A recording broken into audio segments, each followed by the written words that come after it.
Hi everybody, welcome to our vodcast on cells. In this vodcast we'll talk about eukaryotic cells and prokaryotic cells. We'll describe their characteristics and the difference between the two. So why don't we get started?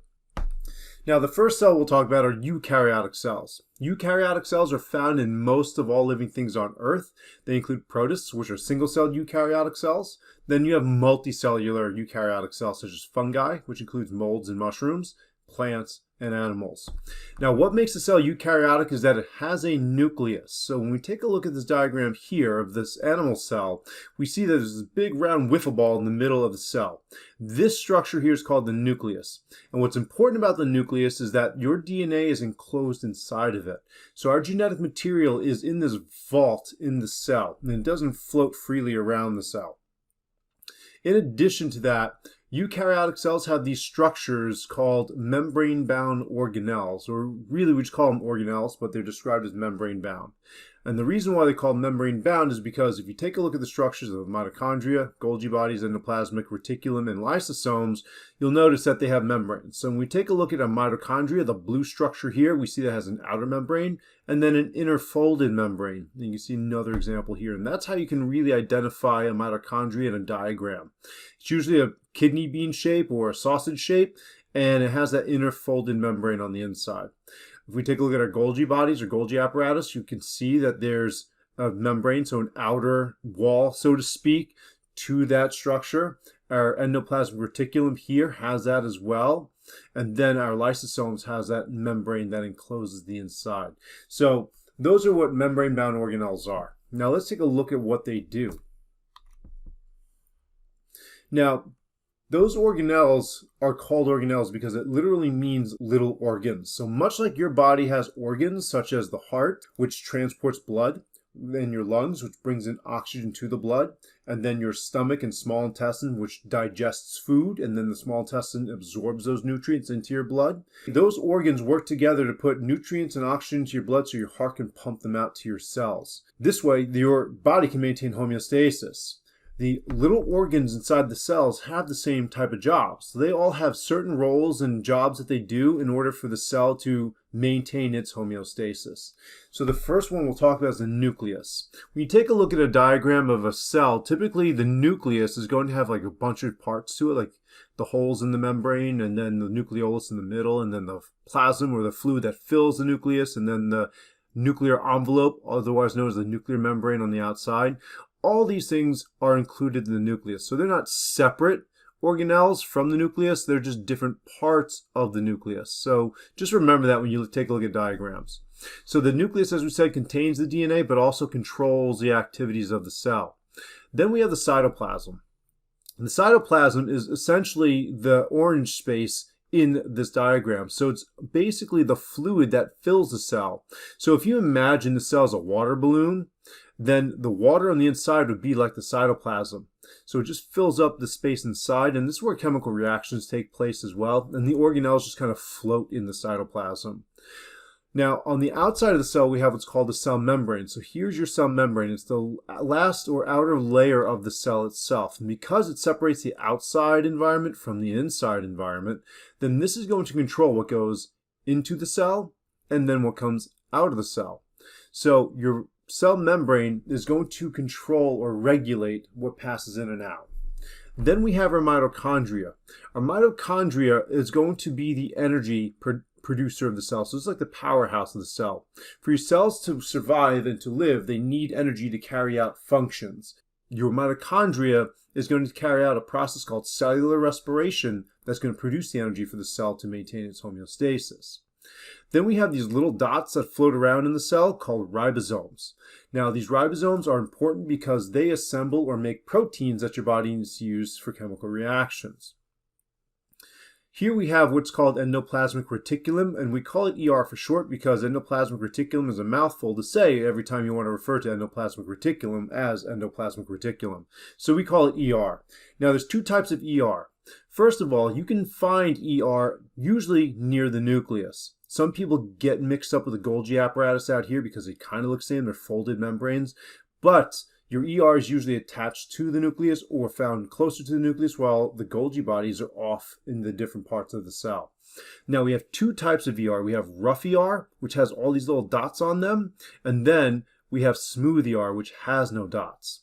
Now the rough ER is dotted and has that rough appearance because of the dots, and those dots are called ribosomes, as we just alluded to. So I always remember that rough has ribosomes, and that's how I can figure out which ER has the ribosomes on it. And then our smooth ER obviously doesn't have those dots, so it has no ribosomes on it. Both of these are involved in transport, so if you take a look, they kind of look like little tunnel systems that materials can travel through inside of your cell. So we do use these to move materials throughout the cell, but they're also used in protein synthesis. So the rough ER has protein synthesis because, again, the ribosomes make protein, and then the rough ER has the ribosomes. And here on the smooth, since we don't have ribosomes, we don't make protein, but these make lipids, which are also known as fats. And then we have the Golgi bodies of the cell. The Golgi bodies are kind of like the Amazon warehouse. When materials need to be sent throughout the cell, that material is given to the Golgi body, much like if you hit purchase on your Amazon app and you buy something, somebody's going to pick that item and bring it to another part of the warehouse where it's going to be placed in a box, placed with bubble wrap. The box will be taped up and sealed. A label will be put on it, getting ready for shipping. So that item has been modified or changed for delivery.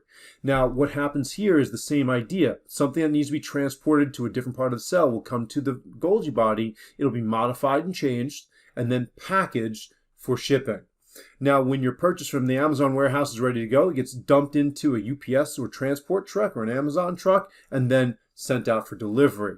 So in our cell here, we have vesicles. Vesicles are the transport bubbles that move materials through the cell. So once your Golgi body has packaged something, it puts it into the delivery truck, and then that delivery truck floats throughout and delivers that material to where it needs to go. We have vacuoles, which are not listed here. They're basically little storage bubbles for your cell. And then we have lysosomes. Lysosomes are the cells that kind of like recycle and break down and clean up the cell when we have old cell parts and wastes and whatnot.